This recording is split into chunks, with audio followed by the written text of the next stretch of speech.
Okay, so you want to own a hotel. Buy a building, put beds in the rooms, hang a sign out front, and watch the bookings roll in. People need somewhere to sleep when they travel, and travel isn't slowing down anytime soon. Sounds like one of the safest businesses you could possibly get into. Here's what that mental picture leaves out. The moment you buy a hotel, you haven't bought a building. You bought a business that has to be rebuilt from zero, every single night, for the rest of its life. A hotel is not a real estate asset that happens to generate income. It is a business that manufactures a product with a shelf life of exactly 1 day. If that product doesn't sell tonight, it is gone forever. It cannot be put in a warehouse. It cannot be discounted next week and sold anyway.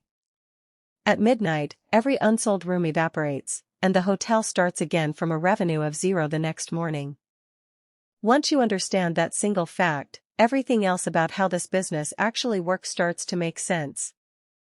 Let's start with what it costs to get in the door, because the sticker price on a hotel is almost never the real price.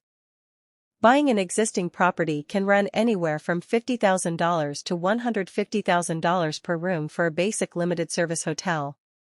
Climb past $400,000 to $1 million per room for a full-service or luxury property in a major market. A modest 100-room hotel, then, isn't a $5 or $10 million purchase.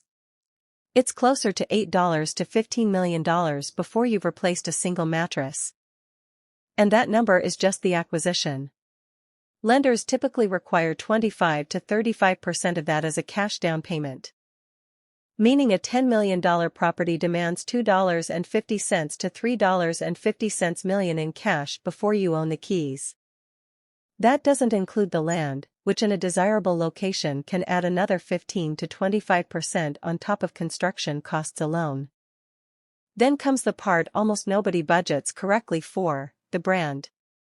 If you want to fly a recognizable flag, you sign a franchise agreement that demands an upfront fee, typically $75 to $150 per room. Plus an ongoing royalty of 4 to 6% of room revenue, plus another 2 to 4% for marketing and reservation system fees. Plus a required renovation to meet brand standards, called a property improvement plan, which can run $15,000 to $40,000 per room on an older property. You are not simply buying a building anymore. You are buying into a subscription to someone else's reputation, and that subscription never stops billing. Now here's where the naive model completely falls apart. You'd think the biggest expense in running a hotel is the mortgage. It isn't. It's the fact that every single room has to be cleaned, reset, and made sellable again within hours, every day, forever. Housekeeping alone can consume 25 to 35% of total labor costs. A single housekeeper can typically turn 12 to 16 rooms per shift. Which means a 150-room hotel running at even moderate occupancy needs 10 to 14 housekeepers working every single day, 7 days a week, including holidays. Including the day after a hurricane. There is no slow season for bedsheets. And behind housekeeping sits an entire invisible layer most guests never think about, front desk staff working 3 shifts to cover 24 hours.